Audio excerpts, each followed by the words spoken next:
আমরা তাহলে শুরু করে দিই আমাদের আজকের ক্লাস। ওকে, তো আজকে আমরা পড়বো সাহিত্যে খেলা এই প্রবন্ধটা নিয়ে। তো আমরা একটু দেখি, এটা প্রমোদ চৌধুরী লিখেছেন। প্রমোদ চৌধুরী সাহিত্যে খেলা প্রবন্ধটি সর্বপ্রথম প্রকাশিত হয় সবুজ পত্র পত্রিকায়। তাহলে কোন পত্রিকাতে এই প্রবন্ধটা সর্বপ্রথম প্রকাশিত হয়? উত্তর হচ্ছে সবুজ পত্র। বলতো ভাইয়া কোন পত্রিকা? কোন পত্রিকা? সবুজ পত্র পত্রিকা, ঠিক আছে। এবং কোন সংখ্যায় এটাও আসে? শ্রাবণ পত্রিকায়, শ্রাবণ বঙ্গাব্দ মানে শ্রাবণ সংখ্যা এটা প্রকাশিত হয়।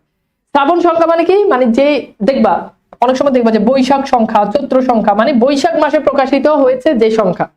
তাহলে শ্রাবণ মাসে প্রকাশিত হয়েছে পত্রিকার যে সংখ্যা এটাকে বলে শ্রাবণ সংখ্যা, ঠিক আছে। পরে তার প্রবন্ধ সংগ্রহ বইয়ে এটা সংকলিত হয়। তাহলে এটাতে সংরক্ষিত আছে, সংকলিত আছে কোথায়? তার প্রবন্ধ সংগ্রহ।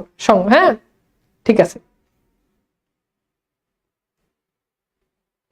ওকে, এইবার আসো আমরা একটু দেখি, এইখানে একটু যাই এই প্রবন্ধে সাহিত্য চর্চার আদর্শ ও উদ্দেশ্য সম্পর্কে। মানে তোমরা বাংলার নব্য লেখকদিগণের প্রতিনিবেদন, এইটা কি তোমাদেরকে পড়ানো হয়েছে? পড়ছো তোমরা এটা? বাংলার নব্য লেখকদিগণের প্রতিনিবেদন, ওই যে ওই প্রবন্ধটা আছে না, ওই প্রবন্ধটা খেয়াল করে দেখো। ওই প্রবন্ধটাতে যেমন যারা নতুন করে লিখবে তাদেরকে অনেক ইনস্ট্রাকশন দেওয়া হয়েছে, তাদেরকে 12টা দিক নির্দেশনা দেওয়া হয়েছে। এই সাহিত্যে খেলা এই প্রবন্ধটাও এমন।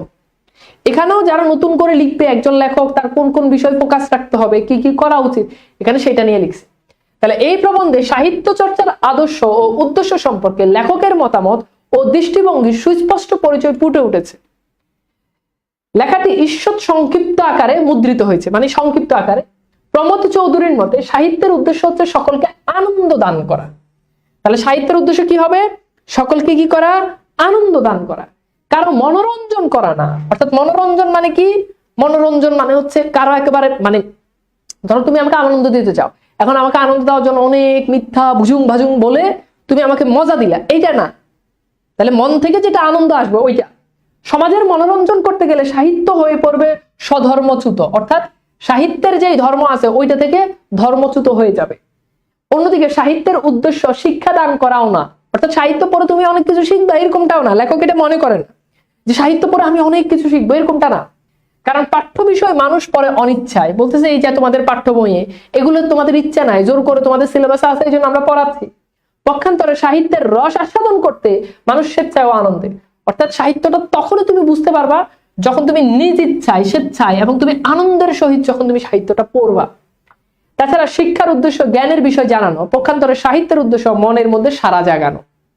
লেখকের মতে সাহিত্যের সঙ্গে তুলনা চলে খেলাধুলার, অর্থাৎ সাহিত্য আর খেলাধুলা। খেলে যেমন মজা পাওয়া যায়, তো সাহিত্য পড়ে এরকম মজা পাওয়া যায়। খেলাধুলা যেমন নিছক আনন্দই প্রদান, সাহিত্য তাই। সাহিত্য পড়ে শিখবো এরকম না, সাহিত্য আনন্দের জন্য পড়বো।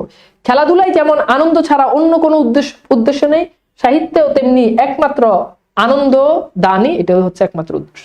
অনেক সময় ভাইয়া বাংলা গল্প পড়াইলে, অপরিচিত বিলাসী পড়াইলে অনেক কথাবার্তা বলি, শুনে খুব ভালো লাগে, খুব মজা পাও।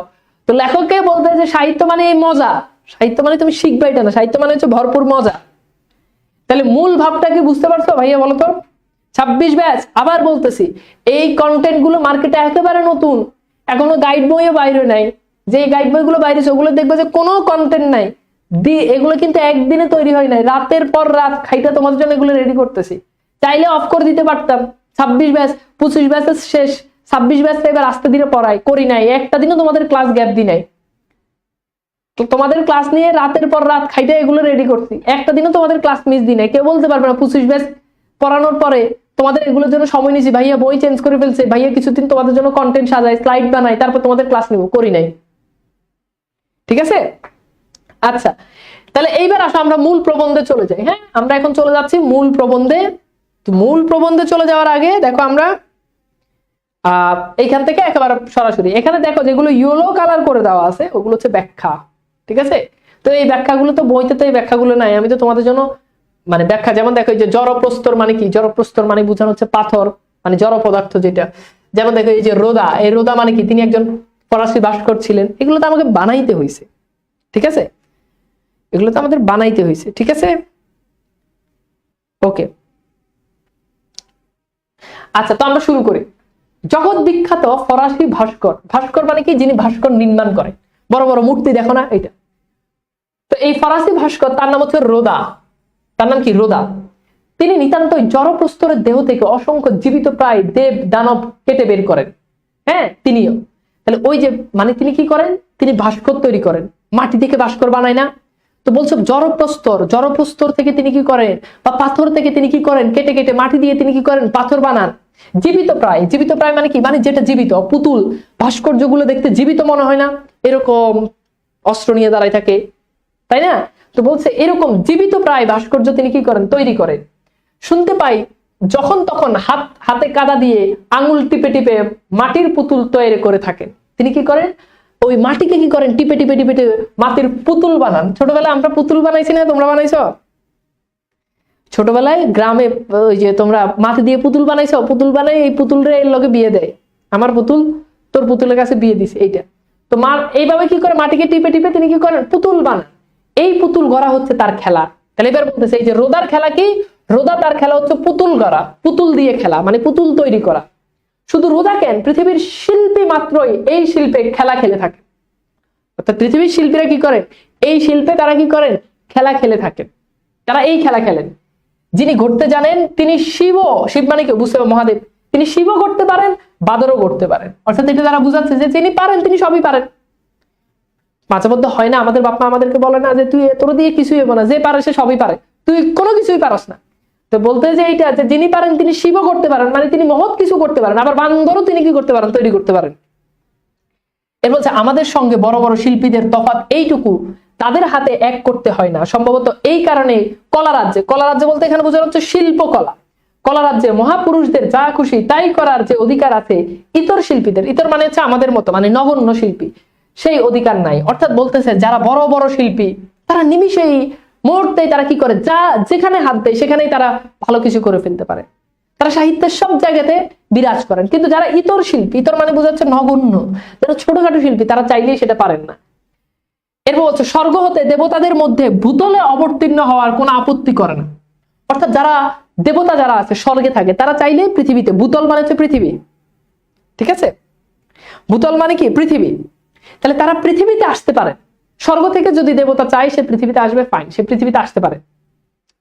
কিন্তু মর্তবাসীর পক্ষে রসাতলে গমন করা বিষয়টা বিশেষ নিন্দনীয়। কিন্তু মর্তবাসী মানে হচ্ছে যারা পৃথিবীতে থাকে, তারা যদি রসাতলে চলে যায়, মানে ধ্বংস হয়ে যায়, এটা বিপজ্জনক। অর্থাৎ এটা তারা বোঝাচ্ছে যে যারা উপরে থাকে তারা চাইলে সব জায়গাতে যাইতে পারে, কিন্তু যারা নিচে থাকে তারা সব জায়গাতে যাইতে পারে না। ওকে, এরপর হচ্ছে অথচ একথা অস্বীকার করার কোনো জো নাই। যখন এ জগতে 10টা দিক আছে তখন সেই সব দিকে গতায়াত মানে হচ্ছে যাতায়াত করার প্রবৃত্তি মানুষের মধ্যে স্বাভাবিক। অর্থাৎ জড় 10টা দিক আছে, উত্তর দক্ষিণ ডান বাম, এরকম মানুষ চায় মানুষ 10টা দিকেই যাবে। এটা মানুষের প্রবৃত্তি মানে কি? এটা মানুষের ঝোঁক, এটা মানুষের ইচ্ছা। মানুষ যেই দিকে চায়, যতগুলো দিক আছে মানুষ সব দিকে যেতে চায়। মন উঁচুতে উঠতে চায়, নিচুতেও নামতে চায়। অর্থাৎ মাঝে মধ্যে মন চায় মন উঁচুতে উঠবে, আবার মাঝে মধ্যে মন চায় মন নিচুতে নামবে। বরং সত্য কথা বলতে গেলে সাধারণ লোকের মন স্বভাবতই যেখানে আছে তারই চারপাশ ঘুরে বেড়াতে চায়, উঠতে চায়, ডুবতে চায় না, ঠিক আছে?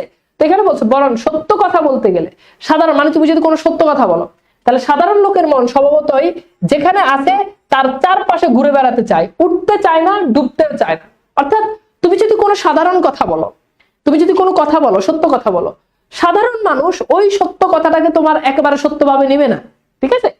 এরপর বলছে কিন্তু সাধারণ লোককে এই ধর্ম নীতি কি কাব্য সকল রাজ্যে অহরহ ডানায় ভর দিয়ে থাকতে পরামর্শ দেন। অর্থাৎ সাধারণ লোকে তোমাকে ওই পরামর্শ দিবে না। সাধারণ লোকের কাছে সবই সমান, কি নীতি, কি ধর্ম, কি কাব্য, সবই তাদের কাছে কি সমান। একটু উঁচুতে না চললে আমাদেরকে দর্শক এবং শ্রোত্রী, মানে এখানে বোঝাচ্ছে শ্রোতৃমণ্ডলের নয়ন মন আকর্ষণ করতে পারে না। অর্থাৎ কেউ একজন যদি উপরে উঠে, কেউ যদি অনেক টাকা পয়সার মালিক হয়, তার যদি বাড়ি গাড়ি থাকে, তাহলে আমরা কি করি? তার কথা শুনতে চাই। সে মানে দুনিয়ার সব কাম করুক, কিন্তু তবু আমরা তার কথা শুনতে চাই। এখন একটা রাস্তার একটা ফকির যদি তোমার মোটিভেশন দেয়, তুমি তার কাছ থেকে মোটিভেশন নিবা? ঠিক আছে? তুমি কি আচ্ছা এই ঠিক আছে, বুঝতে পারছো? বলতে যদি সেটা যদি করতে চায় তাহলে তুমি কি তার কাছ থেকে মোটিভেশন নিবা? না। এখন তুমি আমার কাছ থেকে মোটিভেশন নিতেছো কেন? কারণ তুমি ভাবতেছো যে তার কাছ থেকে মোটিভেশন নিব, তিনি উপরের মানুষ, ঠিক আছে? ধরো তো এখন বলতে যে আমরা তখন মানুষ কি করতে চাই, মানুষ চাই উঁচুতে উঠতে, কারণ উঁচুতে না উঠলে তার কথা কেউ শুনবে না, তাই না? এরপর বলছে যে আমাদের উপদেশ কেউ মানে না, রঙ্গমঞ্চে না চললে, রঙ্গমঞ্চ মানে হচ্ছে ওই যে যাত্রা পালায় যে অভিনয় করে না, ওটাকে বলে রঙ্গমঞ্চ। রঙ্গমঞ্চে না পড়লে আমাদের অভিনয় কেউ দেখে না। তাহলে আমাদের অভিনয় কেউ দেখে না যদি আমরা রঙ্গমঞ্চ অভিনয় যেখানে করা হয় সেখানে যদি না উঠি। আর কাষ্ঠমঞ্চে না দাঁড়ালে আমাদের বক্তৃতা কেউ শুনে না। কাষ্ঠমঞ্চ মানে হচ্ছে ওই যে যেখানে বক্তৃতা, কাঠের যে বক্তৃতা করার যে জায়গা, ওখানে। এই কাষ্ঠমঞ্চে আমরা যদি না উঠি তাহলে আমাদের বক্তৃতাও কি কেউ শুনে না। এবং বক্তৃতা দেওয়ার জন্য বক্তৃতার স্থানে যদি না যাও, কেউ কি তোমার কথা শুনবে? নেবার, কখনোই কেউ শুনবে না। সুতরাং জনসাধারণের চোখের সম্মুখে থাকবার লোভ আমাদের অগত্যা 24 ঘন্টা টঙে চড়তে চায়। অর্থাৎ আমরা সবসময় চাই মানুষের মধ্যমণি হব, মানুষের উপরে থাকবো, মানুষ আমাদের কথা শুনবে। এই জন্য আমরা সবসময় চাই টঙে চড়তে। টঙে মানে হচ্ছে উপরে, আমরা সবসময় চাই উপরে চড়তে, কিন্তু পারি না, কিন্তু আমরা সেটা পারি না। অর্থাৎ এটা দ্বারা বোঝাচ্ছে মানুষ সবসময় চায় নিজেকে সবসময় উপরে রাখতে, 10 জন আমার কথা শুনবে, আমি সবার উপরে থাকবো, কিন্তু মানুষ সবসময় এই কাজ পারে না। অর্থাৎ তুমি যদি বক্তৃতা দেওয়ার স্থানে যদি না দাঁড়াও, কেউ তোমার বক্তৃতা শুনবে না। তুমি যদি অভিনয় করার জন্য যদি যাত্রা পালায়, তুমি যদি মঞ্চে রঙ্গমঞ্চে যদি না দাঁড়াও, কেউ তোমার অভিনয় দেখবে না। এখন ধরো আমি রাস্তার মোড়ে গিয়ে অভিনয় করতেছি, নাচতেছি, মানুষ আমার নাচ দেখবে না। নাচ দেখার জন্য নাচ দেখার জায়গায় যেতে হবে। আমি যদি 4 রাস্তার মোড়ে দাঁড়াই, যদি সবাইকে যদি ভাষণ দিই, সবাইকে যদি মোটিভেশন দিই, এটা শুনবে? আমি যদি 4 রাস্তার মোড়ে দাঁড়াই, যদি সবাই যদি ব্যাকরণ পড়াই, কেউ পড়বে না। পড়াই দিলে আমার ক্লাসরুমে আসতে হবে। তো লেখক এই জিনিসটাই বলছে যে এই জিনিস যেখানে দরকার আমরা ওই জিনিস ওই জায়গাতে করতে চাই। আমরা রঙ্গমঞ্চে না উঠলে আমাদের কেউ অভিনয় দেখবে না। আমরা কাষ্ঠমঞ্চে না উঠলে, মানে কাঠের তৈরি মঞ্চে না উঠলে আমাদের ভাষণ কেউ শুনবে না। কিন্তু মানুষ সবসময় এটা চায়, মানুষ সবসময় এটা পারে না। আচ্ছা, গুড। এইবার আসো আমরা একটু দেখি। এরপর বলছে যে অনেকের পক্ষে নিজের আয়ত্তের বহির্ভূত উচ্চ স্থানে উঠবার চেষ্টায় মহাপতনের কারণ।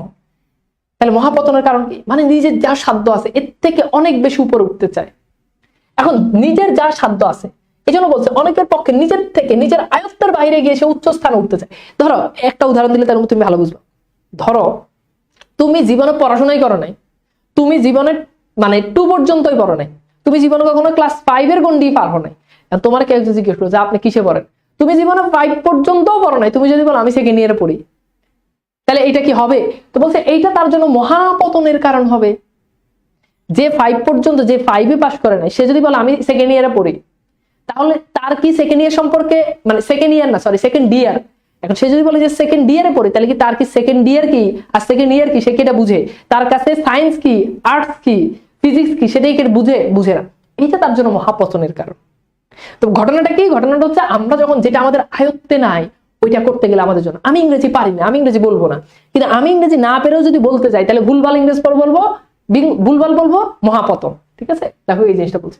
এসব কথা বলার অর্থ এই যে কষ্টকর হলো আমাদের পক্ষে অবশ্য মহাজনদের অনুসরণ করাটা কর্তব্য। এখানে মহাজন বলতে কাকে বোঝাচ্ছে? মানে আমাদের যারা যারা কবিগুরু রয়েছে, যারা আমি বলতে পারি যারা হচ্ছে সিনিয়র কবি, ওকে, অর্থাৎ যারা আমাদের পূর্বপুরুষ, যারা রবীন্দ্রনাথ, নজরুল, যারা আগে লিখেছেন, মাইকেল, তাদেরকে অনুসরণ করা আমাদের জন্য কি কর্তব্য। কিন্তু ডাইনে বাই ছোটখাটো গলি গুজিতে খেলার ছলে প্রবেশ করার যে অধিকার তাদের আছে, সে অধিকার আমরা কেন বঞ্চিত হব? অর্থাৎ আমরা ওই মহাজনদের মতো যারা পূর্বে লিখে গিয়েছে তাদের মতো করে আমরাও লিখতে পারবো।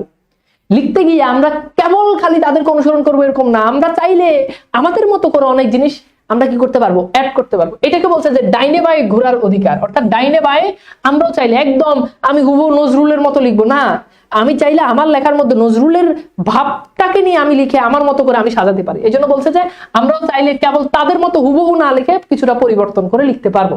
গান করতে গেলেই যে সুর চড়িয়ে গান করতে গেলেই যে সুর তারাই চড়িয়ে রাখতে হবে, কবিতা লিখতে গেলেই যে মনের শুধু গভীর ও প্রখর ভাব প্রকাশ করতে হবে, এমন কোন নিয়ম থাকা উচিত নয়। তাহলে লেখক মনে করে যার সুর আছে কেবল সেই গান গাইতে পারবে না, আমার সুর শুনলে মানুষজন পালাই যাবে, তাহলে ফাইন, আমিও গান করতে পারবো। মানে গান করতে হলে যে সুর থাকতে হবে এরকম না, কবিতা লিখতে হলে যে একেবারে মনের ভাব সব উতলাই কবিতার ভিতর দিয়ে দিতে হবে এরকম না। অর্থাৎ তোমার যা মনে হয়েছে তুমি তাই লিখে ফেলো। লেখক বলতে এটাই হবে। শিল্পরাজ্যে খেলা করার প্রবৃত্তি নেই, অধিকারও বড় ছোট সকলের সমান আছে। অর্থাৎ কেউ একেবারে সাহিত্য লিখতে হলে, শিল্পকলা বলতে শিল্পরাজ্য মানে বুঝতে পারতেছে, অর্থাৎ কেউ সাহিত্য লিখতে হলে তাকে একেবারে কবি হতে হবে তারপর লিখতে হবে এরকম না, যে কেউ চাইলে লিখে ফেলতে পারে। এমনকি একথা বললেও অত্যুক্তি হয় না। অত্যুক্তি মানে হচ্ছে বাড়াবাড়ি, অতিরঞ্জিত হবে না। এই পৃথিবীতে একমাত্র খেলার ময়দানে ব্রাহ্মণ শূদ্রের প্রভেদ নাই, অর্থাৎ ব্রাহ্মণ আর শূদ্র, অর্থাৎ উঁচু নিচু ধনী গরিবের মধ্যে কোনো পার্থক্য নাই। খেলার মাঠে কি কোনো পার্থক্য আছে? ছোটবেলায় এখনো আমরা যারা বল খেলতে যাই, ব্যাডমিন্টন খেলতে যাই, খেলতে গেলে যার বাপের অনেক টাকা সেও আমার সাথে খেলে, আর আমি ফকিন্নি, আমিও তার সাথে খেলতেছি। অর্থাৎ খেলার মাঠে কি কখনো পার্থক্য আছে যে রাজার ছেলে এর সাথে তো খেলা যাবে না, আমি তো গরিব, যে একেবারে এলাকার সবচেয়ে ধনীর ছেলে খেলার মাঠে সেও সমান আমিও সমান, তার জন্য 2 বল বেশি এরকম হয়? যদিও ছোটবেলায় হইতো, সেটা আলাদা বিষয়, যার বল যার ব্যাট, সে আউট হইলে আউট না। কিন্তু ব্যাপারটা হচ্ছে কি, খেলার মাঠে তো সবই সেম, এরকম বলছে। এরপর বলছে রাজার ছেলের সঙ্গে দরিদ্রের ছেলে খেলায় যোগ দেওয়ার অধিকার আছে, অর্থাৎ এখানে কোনো পার্থক্য নাই। ফাইন, তাহলে খেলার মাঠে কোনো পার্থক্য নাই। লেখক বলছে সাহিত্যের মাঠেও এটার কি নাই, কোনো পার্থক্য নাই। এরপর বলছে আমরা যদি একবার সাহস করে কেবলমাত্র খেলা করার জন্য সাহিত্য জগতে প্রবেশ করি, অর্থাৎ খেলার জন্য যেমন খেলার মাঠে যাই, খেলবো এই উদ্দেশ্য নিয়ে যদি সাহিত্যের মাঠে যদি আমরা যদি প্রবেশ করি, তাহলে নির্নিবাদে মানে বাদ বিচার ছাড়াই সে জগতে রাজারাত দলে মিশে যাব। অর্থাৎ আমরা যদি খেলার ছলে কবিতা লিখতে ভয় পাই, কিন্তু একবার যদি লেখা শুরু করে দিই, তাহলে আমরা একদিন বড় লেখক হয়ে যাবো। এটাকে লেখক বলছে কি, রাজার দলে মিশে যাবো, একদম বড় বড়দের সাথে আমরা কি করব, মিশে যাব। কোনরূপ উচ্চাশা নিয়ে এক্ষেত্রে উপস্থিত হলেই নিম্ন শ্রেণীতে পড়ে যেতে হবে। উচ্চাশা রাখা যাবে না। উচ্চাশা মানে কি, লিখে অনেক বড় ফেমাস হয়ে যাব, লিখে বই মেলাতে বই বেস্ট সেলার হবে, লিখে ভরপুর টাকা ইনকাম করব, লিখে টাকা ইনকাম করে এই টাকা রাখবো ব্যাংকে, 2-3টা ব্যাংক অ্যাকাউন্ট খুলবো।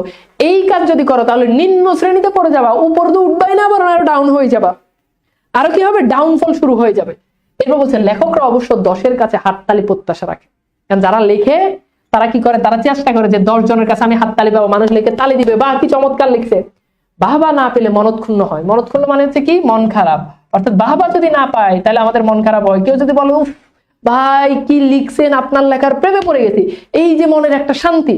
আর কেউ যদি বলো দূর এই বেটা কি লিখছে বাদ, তাহলে ওইটা আমাদের মনের মধ্যে কি হয়, কষ্ট, এটা আমরা কি হয়, মন খারাপ করি। কেননা তারাই হচ্ছেন যথার্থ সামাজিক জীব, বাদ বাকি সকল কেবলমাত্র পারিবারিক। অর্থাৎ লেখকরাই সামাজিক জীব, বাকি সকলকে লেখক একটু খোঁচা মেরে বলছে সব হচ্ছে পারিবারিক জীব। অর্থাৎ লেখকদেরকে যদি কেউ যদি খারাপ বলে, খারাপ লিখছেন, কেউ যদি হাততালি না দেয়, স্বাভাবিক তার মন খারাপ হবে, তার কষ্ট পাবে। ঠিক আছে, ঠিক আছে, ওকে। এরপর খেয়াল করে দেখো, আমরা একটু দেখি, বিশ্ব মানবের সঙ্গে নিত্য নতুন সম্বন্ধ পাতানোই হচ্ছে কবি মনের নিত্য নৈমিত্তিক কাজ। তাহলে এবার কবির কাজ কি, কবি এখানে এটা বলছে। কবি বলছে যে বিশ্ব মনের সঙ্গে, খেয়াল করো, বিশ্ব মানবের মনের সঙ্গে নিত্য নতুন সম্বন্ধ তৈরি করা, এটা হচ্ছে কবির কাজ। এমনকি কবির আপন মনে গোপন কথাটিও গীতি কবিতার রঙ্গভূমিতে স্বাগত উক্তি স্বরূপ উচ্চারিত হয়, যাতে সেই মর্মকথা হাজার লোকের কানের ভিতর দিয়ে মর্মে প্রবেশ করে। অর্থাৎ কবির যেই ভাব, সেই ভাব কবি গীতি কবিতার সাহায্যে কবি কি করবেন, সেটা তুলে ধরবেন। গীতি কবিতার সাহায্যে কবি সেটা তুলে ধরবেন। গীতি কবিতা মানে তো বুঝো, গীতি কবিতা মানে হচ্ছে যেই কবিতাতে কবি কবির মনের ভাব দিয়ে লিখে, এটা ঠিক আছে। কিন্তু উচ্চ মঞ্চে আরোহণ করে উচ্চ স্বরে উচ্চবাচ্য করলে যে জনসাধারণের নয়ন মন আকর্ষণ করা যায় না, এমন কোনো কথা নেই। অর্থাৎ বলতেছে যে উচ্চ মঞ্চে উঠলাম, একেবারে বিশাল অনেক বড় মঞ্চে উঠলাম, উঠে আমি কি করলাম, উচ্চ স্বরে একদম গলা ফাটাই উচ্চবাচ্য মানে জোরে কথা বললাম, এইটা বললেই যে মানুষের মন আকৃষ্ট হবে এরকম না। কিছু কিছু বক্তব্য আছে না, ঠিক আছে, কিছু কিছু বক্তব্য আছে না, খেয়াল করে দেখো, মানুষ কি করে গলা ফাটাই ফেলায়, কিন্তু মানুষ ওই বক্তব্য দিতে গেলে তার বক্তব্য শুনে সবাই কি করে, সবাই মন খারাপ করে, দূর এই কোনো কথা হইলো, বক্তব্য শুনতে ভালো লাগে না। তো লেখক বলছে যে উচ্চ জায়গায় উঠে একেবারে উচ্চবাচ্য করলেই যে সবার প্রিয় হবে এরকম না। সাহিত্য জগতে যাদের লেখা খেলা করার বৃত্তি আছে, বৃত্তি মানে ইচ্ছা, সাহস আছে এবং ক্ষমতা আছে, মানুষের নয়ন আকর্ষণ করার সুযোগ বিশেষ করে তাদের কপালেই ঘটে। অর্থাৎ সাহিত্য জগতে যারা যাদের বলছে কারা সাহিত্য জগতে ভালো করবে, যাদের সাহস আছে, যাদের কি আছে, যাদের সাহস আছে, যাদের ক্ষমতা আছে, মানুষের নয়ন মন কি করা, তারাই কি করবে, মানুষের নয়ন মন জয় করা তাদের মধ্যে সেই ক্ষমতা আছে। কথা কি বুঝাইতে পারছি, বলতো, কথা কি বুঝাইতে পারছি? আচ্ছা এবার খেয়াল করো, এবার ধরো তোমাকে যদি একটা প্রশ্ন করি, বলতো লেখকেরা 10-এর কাছে কি চায়, ধরো এটা একটা প্রশ্ন, লেখকেরা খেয়াল করো, লেখকেরা 10-এর কাছে কি চাই, বলতো, লেখকেরা 10-এর কাছে কি চাই, এই প্রশ্নের কোনো আনসার আছে, দেখো পারো কিনা। লেখকেরা 10-এর কাছে কি চাই বলতো,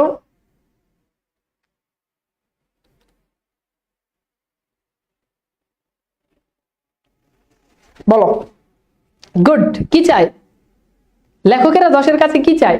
লেখকেরা 10-এর কাছে হাততালি চায়, হাততালি। দেখছো, এই যে দেখো, লেখকেরা 10-এর কাছে কি চায়? এই যে হাততালি প্রত্যাশা করেন। কি প্রত্যাশা করেন? উত্তর হচ্ছে হাততালি প্রত্যাশা করেন। এবার যদি পরীক্ষা যে এবার যদি প্রশ্ন করি যে লেখকেরা কি না পেলে মনৎক্ষুণ্ণ হন, বলো তো। ধরো একটা মুখোমুখি একটা প্রশ্ন করি, লেখকেরা কি না পেলে মনৎক্ষুণ্ণ হন? লেখক কি না পেলে মনৎক্ষুণ্ণ হন? তাহলে কি উত্তর কি হবে? বাহবা। লেখক বাহবা না পেলে কি হয়? মনৎক্ষুণ্ণ হয়, লেখকের মন খারাপ হয়। ওকে, এই জিনিসগুলো এইভাবেই পরীক্ষাটা এমসিকিউ আসে। ক্লাসের শেষে আমি এমসিকিউ গুলো সলভ করবো। মানুষে যে খেলা দেখতে ভালোবাসে তার পরিচয় তো আমরা এই জড়সমাজেও নিত্য পাই। অর্থাৎ লেখকেরা যে খেলা দেখতে ভালোবাসে, মানুষেরা যে খেলা দেখতে ভালোবাসে, তার মানুষ কিন্তু পড়তে আমাদের কি কারো ভালো লাগে? কখনোই ভালো লাগে না। আমরা একরকম ফ্যামিলির চাপে, অনেকে আছে যে মানে ভালো চাকরি করব, ফ্যামিলির পাশে দাঁড়াবো, এই জন্য পড়াশোনা করো। অনেক মেয়ে আছে যে ভালো করে পড়াশোনা করে নিজের পায়ে নিজে দাঁড়াবো, হ্যাঁ, কারো কাছে ডিপেন্ড করবো না, এই জন্য পড়াশোনা করো। আবার অনেক মেয়ে আছে পড়াশোনা করে যে পড়াশোনা না করলে ভালো জামাই পাবো না, অ্যাটলিস্ট ভালো একটা জামাই পাইতে হলে, একটা শিক্ষিত জামাই পাইতে হলে, ভালো জায়গায় বিয়ে করার লাগে হলেও পড়াশোনা করা দরকার, এই জন্য পড়াশোনা করে। তো পড়াশোনা আমাদের ভালো লাগে না। তো লেখক বোঝায় যে খেলা করতে আমাদের সবার ভালো লাগে, ক্রিকেট খেলতে, ফুটবল খেলতে, দুনিয়ার যত খেলা আছে সব খেলা আমাদের অনেক কি লাগে, ভালো লাগে। টাউন হলের বক্তৃতা শুনতেই বা কজন যায়? টাউন হল হচ্ছে যেখানে মানে খুব গুরুত্বপূর্ণ কাজগুলো হয়, সরকারি বিভিন্ন রাষ্ট্রীয় বিভিন্ন সমস্যা বিষয়ক সমাধান যেখানে হয়, সেখানে খুব সরকারি মহলের দেশের একেবারে গুণী জ্ঞানী গুণী মানুষরা সেখানে বক্তৃতা দেয়। তো বলতে তাদের বক্তৃতা শুনতে কয়জন যায়? তো টাউন হলের মাঠে একটা মাঠ আছে, এই মাঠের নাম হচ্ছে গড়ের মাঠ। বলছে গড়ের মাঠে ফুটবল খেলা দেখতে কয়জন যায়? বলতেছে যে তুমি একটু দেখো, টাউন হলে বক্তব্য শুনতে কিন্তু মানুষ যায় না, কিন্তু ওই যে গড়ের মাঠে যে ফুটবল খেলা হচ্ছে সেখানে দেখবা যে মানুষের অভাব নাই। এটা কিন্তু খুব স্বাভাবিক। ধরো একটা জায়গাতে আমি দুইটা মাঠ, পাশাপাশি দুইটা মাঠ, একটা মাঠে আমি অনেক বড় জ্ঞানী গুণী মানুষদেরকে এনে বললাম যে আপনারা জাতির উদ্দেশ্যে বক্তব্য দেন, আর আরেক মাঠে আমি ফুটবল খেলা লাগাই দিলাম। বলতো কোনটাতে মানুষ বেশি যাবে? ডেফিনেটলি ফুটবল খেলার মাঠে মানুষ খেলা দেখতে বেশি যাবে। তো লেখক এটাই বলছে। অথচ একথা সত্য যে টাউন হলের বক্তৃতার উদ্দেশ্য অতি মহৎ, অর্থাৎ টাউন হলে যে বক্তৃতা হয় এটার উদ্দেশ্য অতি মহৎ, আর গড়ের মাঠে খেলোয়াড়দের ছুটাছুটি দৌড়ানি আগাগোড়া অর্থশূন্য, উদ্দেশ্যবিহীন। অর্থাৎ ওই যে খেলতেছে এটার কোনো উদ্দেশ্য নাই, কিন্তু ওই যে টাউন হলের বক্তব্য এটার কিন্তু অনেক উদ্দেশ্য আছে। আসল কথা এই যে মানুষের দেহ মনে সকল প্রকার ক্রিয়ার মধ্যে ক্রীড়া শ্রেষ্ঠ। ক্রীড়া মানে কি? খেলা। তাহলে মানুষের দেহ মনে সকল প্রকার ক্রীড়ার মধ্যে শ্রেষ্ঠ কি বলতো? ক্রীড়া শ্রেষ্ঠ, মানে খেলাই হচ্ছে শ্রেষ্ঠ। কেননা তা উদ্দেশ্যহীন, অর্থাৎ যেটার কোনো উদ্দেশ্য নাই সেটাই আমাদের কাছে শ্রেষ্ঠ। মানুষ যখন খেলা করে তখন সে এক আনন্দ ব্যতীত অপর কোনো ফলের আকাঙ্ক্ষা রাখে না। যখন তুমি খেলতে যাও তখন কি, ধরো আমি তোমাকে বললাম চলো আমরা ক্রিকেট খেলবো, বলো আমরা ক্রিকেট খেলবো, এবং ক্রিকেট খেলতে গেলে তুমি কি এটা চিন্তা করবা না আমার ক্রিকেট খেলে আমাকে হারতেই হবে? না, তোমার চিন্তা থাকে ক্রিকেট খেলে আমি কি পাবো? মজা পাবো, আনন্দ পাবো। এটাই বলতে যে আমাদের অন্য কোনো মজা ছাড়া, আনন্দ ছাড়া আমাদের আর কোনো আকাঙ্ক্ষা থাকে না। যে খেলার ভিতর আনন্দ নেই কিন্তু উপরই পাওনা আশা আছে, সে তো খেলা নয়, সে হচ্ছে জুয়া খেলা। হ্যাঁ, এখন জুয়া খেলাতে, এখন বলো যারা জুয়া খেলে তারা কি খেলা এনজয় করে? না, তাদের টার্গেট হচ্ছে যে টাকা ইনকাম করতে হবে, অর্থাৎ টাকা লস দেওয়া যাবে না, 10 টাকা খরচ করে 20 টাকা আর্ন করবো, এটা। তো বলছে যদি খেলায় যদি তোমার কি না থাকে, খেলায় যদি আনন্দ না থাকে, তাহলে সেই খেলা জুয়া খেলার মতো। যেহেতু খেলার আনন্দ নিরর্থক, অর্থগত নয়, সে কারণে কোনো নিজস্ব হতে পারে না, অর্থাৎ সে কারণে কারো নিজস্ব হতে পারে না। আনন্দ সকলেরই অধিকার আছে, অর্থাৎ সেই খেলার আনন্দ আমাদের সকলের অধিকার আছে। সুতরাং সাহিত্যে খেলা করার অধিকার যে আমাদের আছে, শুধু তাই নয়, স্বার্থ পরার্থ এই দুয়ের যোগপথ, মানে একই কাল, যোগপথ শব্দ অর্থাৎ একই কাল সাধনের জন্য মনোজগতের খেলাই করাই হচ্ছে আমাদের পক্ষে প্রধান কর্তব্য। অর্থাৎ লেখক কেন বলছেন যে সাহিত্য নিয়ে আমাদের কেমন কি করতে হবে? খেলতে হবে। মানুষ খেলা পছন্দ করে, মানুষ কি করে? খেলা পছন্দ করে, ঠিক আছে? মানুষ কি করে? খেলা পছন্দ। ভাই আপনি যা পড়াইছেন কলেজে পরীক্ষা তাই আসছে, তাই আসবে। এটা খালি কলেজের পরীক্ষা না, খালি কলেজের পরীক্ষা না, এটা বোর্ড পরীক্ষা। তো পরীক্ষা দিয়ে আসে নাচবা যে ভাই এই কোর্সে ছিলাম ভাই অস্থির, যা পড়াইছেন তাই, এটা নাচবা পরীক্ষা দিয়ে আসে। খালি পড়ো, খালি ক্লাসগুলো করো, আর কিছু লাগবে না। তাহলে এখানে কি বুঝাইছে? বলতেছে এরকম কি করতে হবে? সাহিত্য নিয়ে আমাদেরকে খেলতে হবে। যে লেখক সাহিত্য ক্ষেত্রে ফলের চাষ করতে ব্রতী, মানে যিনি চান কোন একটা কাজ যিনি প্রতিষ্ঠা করতে চান, এটাকে বলা হয় ব্রতী, মানে ভালো কাজের অনুষ্ঠাতা। যিনি কোন রূপে কার্য উদ্ধারের অভিপ্রায় লেখনী ধারণ করেন, অর্থাৎ বলতেছে যে যিনি কোন রূপ কার্য, মানে যে লেখনী ধারণ করে মানে কি লিখে। হ্যাঁ, তো বলতেছে যে কেউ যদি কোনো একটা কাজ, কোন একটা স্বার্থ উদ্ধারের জন্য যদি কেউ যদি লেখে, অভিপ্রায় মানে হচ্ছে উদ্দেশ্য। এই উদ্দেশ্য যদি লেখে, তিনি গীতের মর্মও বুঝেন না, গীতার মর্মও বুঝেন না, অর্থাৎ তিনি যে কেন লিখেন এটাও বুঝেন না, কি লিখছে এটাও বুঝে না। এখন ধরো আমি তোমাকে বললাম যে ভাইয়া খেয়াল করো, আমি বললাম যে তুমি কবিতা লিখো, তুমি তোমার মতো করে একটা সুন্দর একটা কবিতা, ধরো তুমি তোমার মতো করে তুমি কবিতা লিখো। এখন আমি তোমাকে বললাম শুনো তুমি আমাকে নিয়ে একটা কবিতা লিখো। এখন তুমি এমন ভাবে কবিতা লিখবা যেইভাবে কবিতা লিখলে তানভীর ভাই ইমপ্রেস হবে, স্বাভাবিক না? যেইভাবে কবিতা লিখলে তানভীর ভাই একদম ফুলে কি হয়ে যাবে, বাস্ট হয়ে যাবে, আমি ওইভাবে কবিতা লিখবো। এটা কি থাকে, তোমার উদ্দেশ্য থাকে, তাই না? এখন বলছে তুমি যদি দেখো, তুমি কিন্তু আমার 5-10 জন কবিতা লিখতেছো, কিন্তু বাবা খেয়াল করে দেখো তো, কবিতাটা যখন তুমি মন থেকে লিখতা তখন কিন্তু তোমার মনের কথাগুলো আসতো, কিন্তু কবিতা যখন তুমি আমাকে খুশি করার জন্য লিখতেছো তখন কিন্তু কবিতাতে তোমার মনের কথাগুলো আসতেছে না, বরং তুমি যা দেওয়া দরকার, তেল দেওয়া দরকার 1 কেজি, তুমি তেল দিয়ে দিছো 5 কেজি।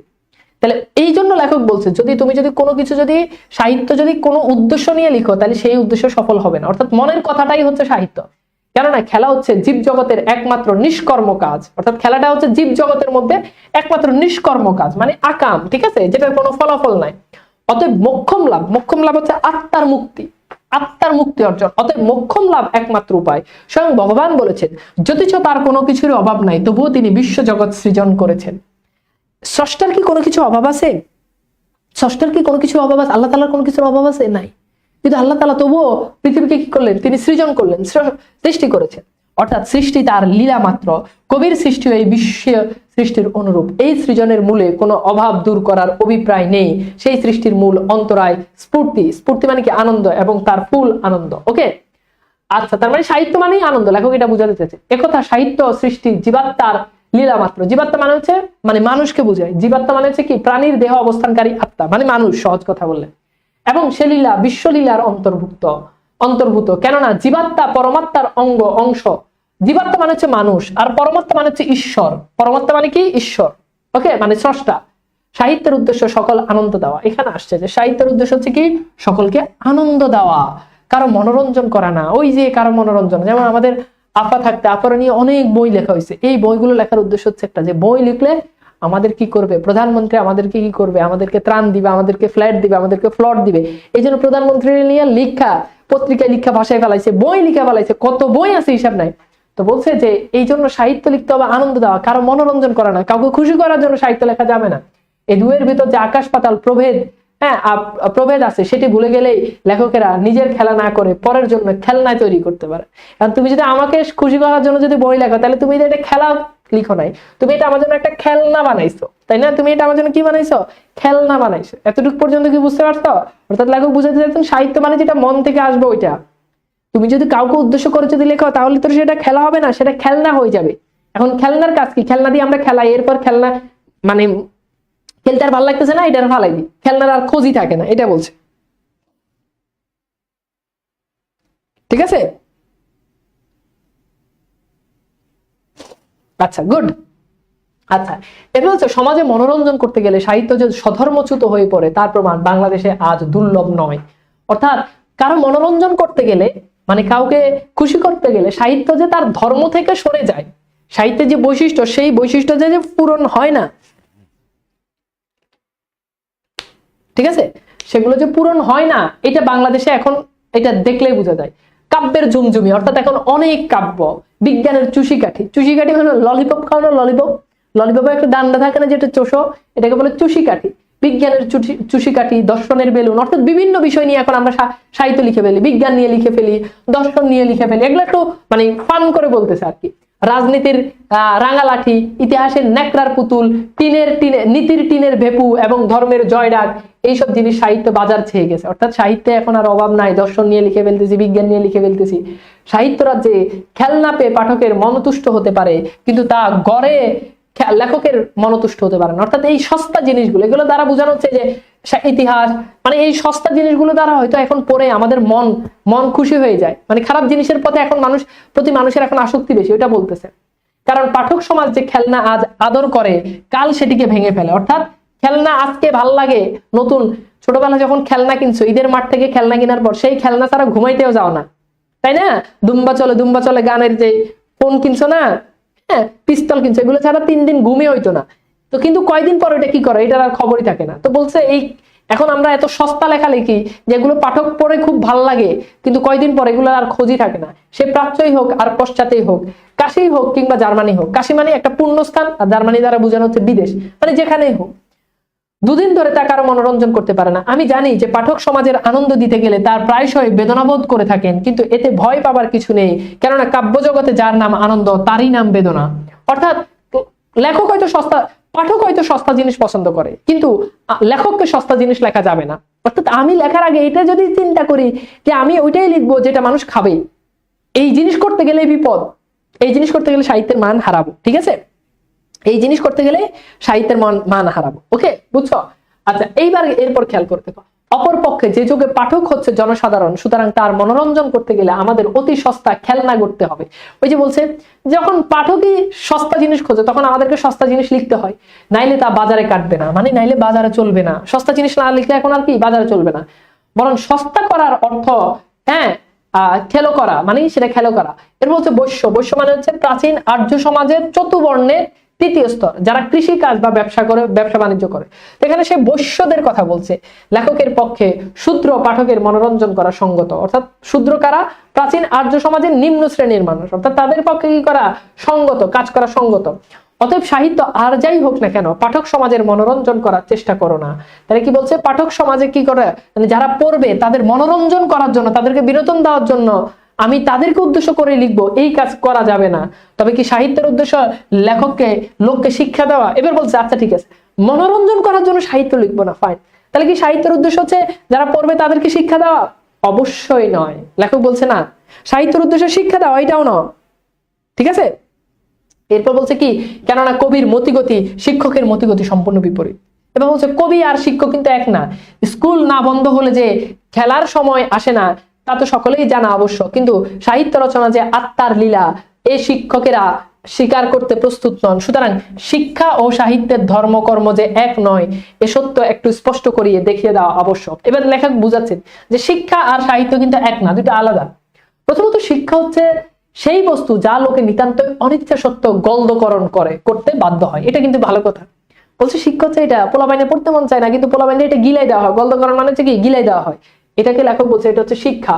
অপরপক্ষে কাব্যরস লোকে শুধু স্বেচ্ছায় নয় সদানন্দে পান করেন। বলছে কাব্যের রস, সাহিত্যের রস, এটা মানুষকে বাধ্য করবে না, সাহিত্য মানুষ নিজ থেকে পড়বে। কেননা শাস্ত্র মতে সে রস অমৃত, অর্থাৎ সেই রস অমৃত। সাহিত্যের রস হচ্ছে এমন রস, এই রস কখনো খারাপ লাগে না, এটা সবসময় ভালো লাগে।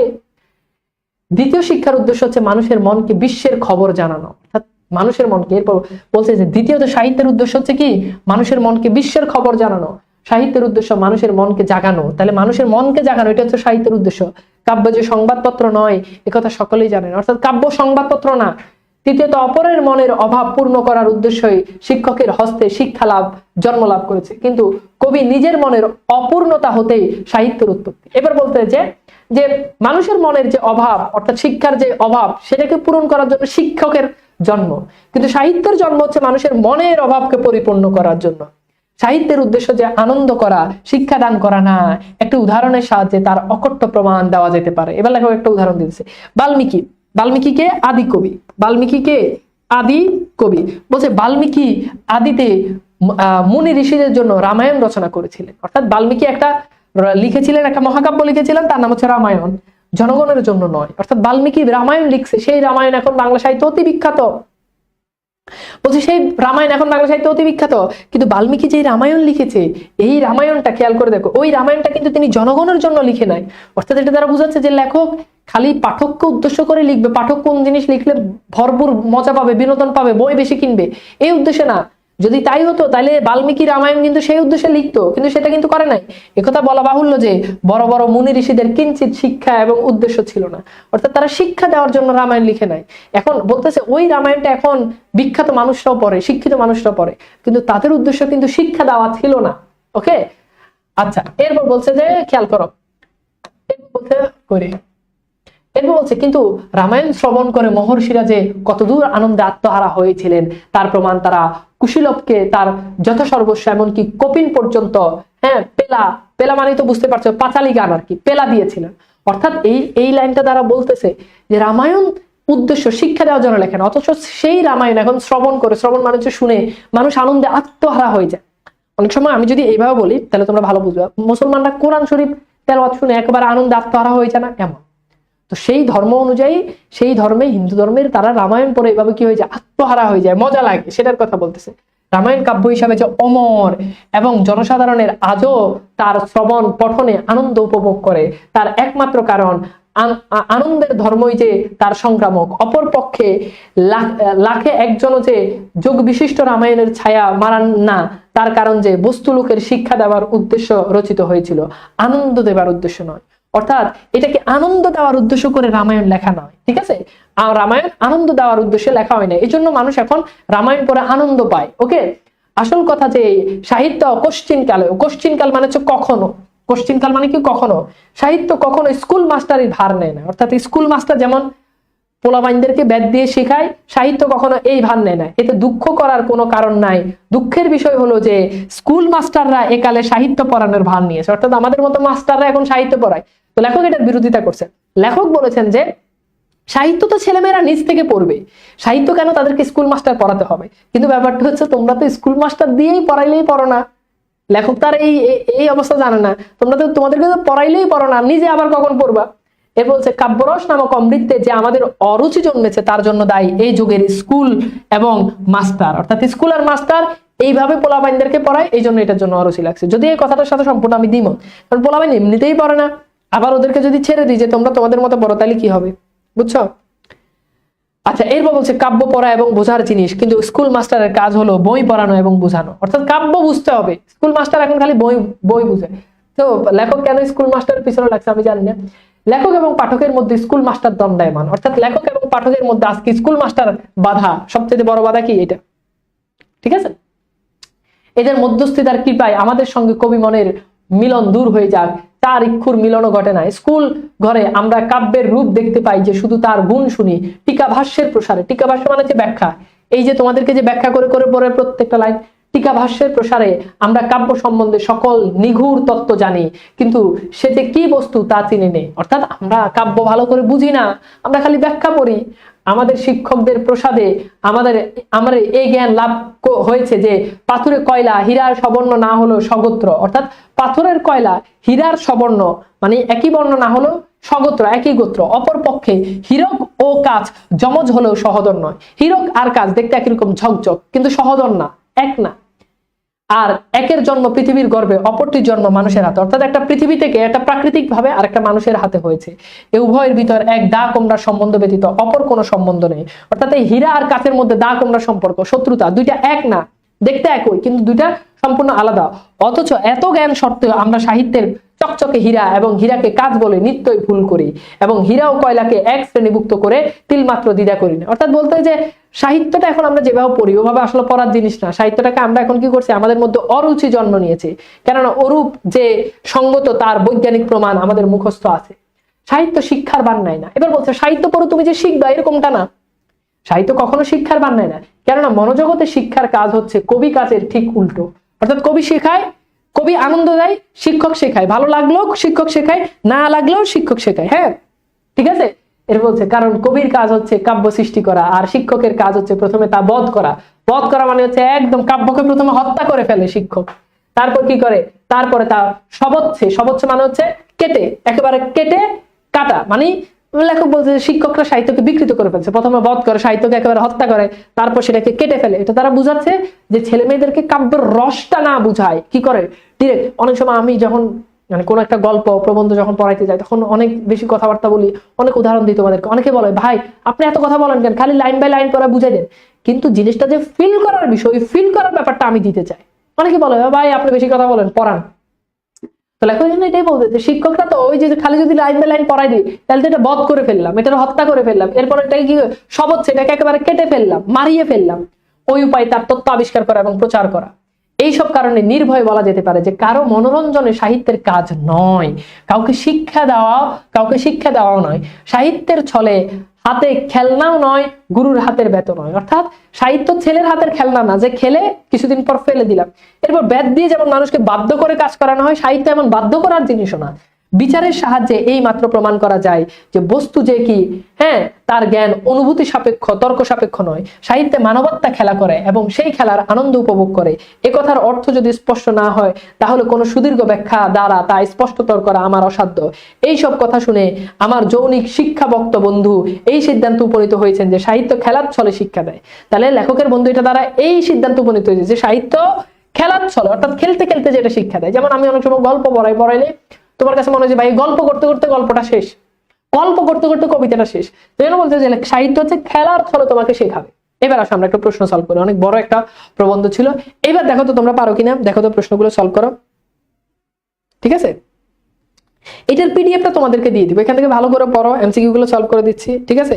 আচ্ছা এবার দেখো, কোথায় না বসলে আমাদের উপদেশ কেউ মানে না? বেদিতে, কাষ্ঠমঞ্চে, রঙ্গমঞ্চে, টঙে। তো এখানে এটার উত্তর হবে কোথায় না বসলে আমাদের উপদেশ। এটা হচ্ছে বেদি। বেদিনী মানে হচ্ছে বেদি বা বেদিনী মানে হচ্ছে মানে ডাইস বলে না, যেখানে দাঁড়াই মানে বক্তৃতা দেয়, ওইটা। ওকে, আচ্ছা এবার দেখো, আমরা কত ঘন্টা টঙে চড়তে থাকতে চাই, মানে কত ঘন্টা আমরা টঙে চড়ে থাকতে চাই। প্রথম প্রশ্নটা অনেকে ভুল করবা, এটার উত্তর ক হবে। আচ্ছা এইটা সলভ করো, আমরা কত ঘন্টা টঙে চড়ে থাকতে চাই বলো তো? তো এটাও তো বুঝতে পারতেছে যে এটা কি হবে, 24 ঘন্টা, তাই না? তাহলে এটার উত্তর হচ্ছে খ। গুড। আচ্ছা এবার দেখো, অনেকের পক্ষে নিজের আয়ত্তের বহির্ভূত উচ্চ স্থান উঠবার চেষ্টায় কিসের কারণ? এটা পারবা, এটা পড়াইছি তোমাদেরকে। ওকে, তাহলে দেখো, অনেকের পক্ষে নিজের আয়ত্তের বহির্ভূত উচ্চ স্থানে উঠবার চেষ্টায় কিসের কারণ? তাহলে বুঝতে পারতেছো কি, মহাপতনের কারণ। এটা ক্লাসে পড়াইছি না? ওকে, এরপর দেখো, কাদের পথ অনুসরণ করা আমাদের কর্তব্য বলতো? কাদের পথ? মহাজনদের পথ, শিক্ষকদের পথ। আমাদের প্রবন্ধে কোনটা ছিল? প্রবন্ধে ছিল মহাজনদের পথ, তাই না? ওকে, আচ্ছা এরপর দেখো আমরা একটু দেখি পরের প্রশ্ন। বলছে সাহিত্যের মধ্যে সাহিত্যিকদের কি প্রকাশ পায়? মনের আনন্দ, মনের কষ্ট, মনের ক্ষোভ, মনের আকুতি। তাহলে সাহিত্যের মধ্যে সাহিত্যিকদের প্রকাশ পায় কি? মনের আনন্দ, ক। ওকে, এই পৃথিবীতে একমাত্র কোথায় ব্রাহ্মণ শূদ্রের প্রভেদ নাই? তো বলতো উত্তর কি হবে? এটাও পড়াইছি, দেখো যা পড়াইছি তা থেকে এখন দেখো কত রকম এমসিকিউ আসবে, পারবা। তাহলে উত্তর হচ্ছে কি বলতো? খেলার মাঠে। উত্তর কি? খেলার মাঠে। এবার দেখো, লেখকেরা অবশ্য 10-এর কাছে হাততালি প্রত্যাশা করেন। এখানে হাততালি মানে কি? এখানে অ্যাকচুয়ালি হাততালি বলতে তো অ্যাকচুয়ালি হাততালি বুঝাই নাই, মানে কি প্রত্যাশা করেন লেখকরা? মানে লেখকরা লিখে কি নিজেকে নিজে প্রকাশ করা, প্রেরণা লাভ, স্বীকৃতি লাভ, নিজেকে বড় করা। তাহলে বুঝতে পারতেছো উত্তর হচ্ছে স্বীকৃতি লাভ, মানে পাঠক এটা গ্রহণ করছে। হাততালি মানে কি? পাঠক এটা গ্রহণ করছে, এই স্বীকৃতি চায়। বাহবা না পেলে লেখকরা কি করেন? এটা তোমাদেরকে আমি বলছি, উত্তর হচ্ছে কি? মনক্ষুণ্ণ হন। লেখকরা কি করেন? মন খারাপ করেন। ওকে, আচ্ছা এরপর দেখো, সাহিত্যে খেলা প্রবন্ধে কোন মাঠের কথা বলা হয়েছে বলতো? কোন মাঠের কথা? একদম যা পড়াবো তাই, প্রত্যেকটা লাইন বাই লাইন তোমাদেরকে বুঝিয়ে দিছি, কোনো সমস্যা থাকবে না, কোনো সমস্যা থাকবে না। এখন থেকে পড়ো, বস হয়ে যাবা। এখন থেকে একটু মনোযোগ দিয়ে পড়ো, বস হয়ে যাবা, বস। ওকে, তাহলে এইটা কি হবে বলতো? এটা হচ্ছে গড়ের মাঠ। হ্যাঁ, ওই যে টাউন হলের পাশে, ওইটাকে বলছে কি? গড়ের মাঠ। ওকে, আচ্ছা এরপর আমরা একটু চলে যাই। দেখো, এরপর বলছে জীবজগতের একমাত্র নিষ্কর্ম কর্ম কি? তাহলে উত্তর হচ্ছে কি? খেলা। উত্তর কি? খেলা। ওকে, এরপর দেখো আমরা দেখি আনন্দ ও মনোরঞ্জন একই জিনিস, এক কথা নয়, পরস্পর পরিপূরক। তাহলে আনন্দ এবং মনোরঞ্জন ডেফিনেটলি এক কথা নয়। সহজ প্রশ্ন এটা। সাহিত্যের উদ্দেশ্য নয় কোনটি বলতো? সকলকে আনন্দ দেওয়া, সকলের মনোরঞ্জন করা, সকলের মনকে জাগানো, বিশ্ব মানবের সঙ্গে। হ্যাঁ, এখন একটা আছে যেটা সাহিত্যের কাজ নয়, বলতে হবে যে সেটা কোনটা। একটা আছে যেটা সাহিত্যের কাজ নয়।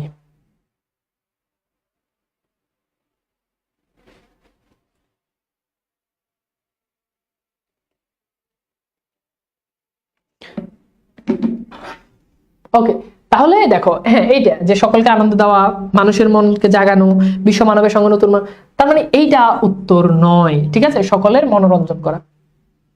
ঠিক আছে, সকলের মনোরঞ্জন করা। ওকে, তাহলে এটা আনসার নয়। কথা কি বুঝাইতে পারছি? তাহলে কোনটা হবে বলতো? উত্তর হচ্ছে খ। উত্তর কি? খ। ওকে।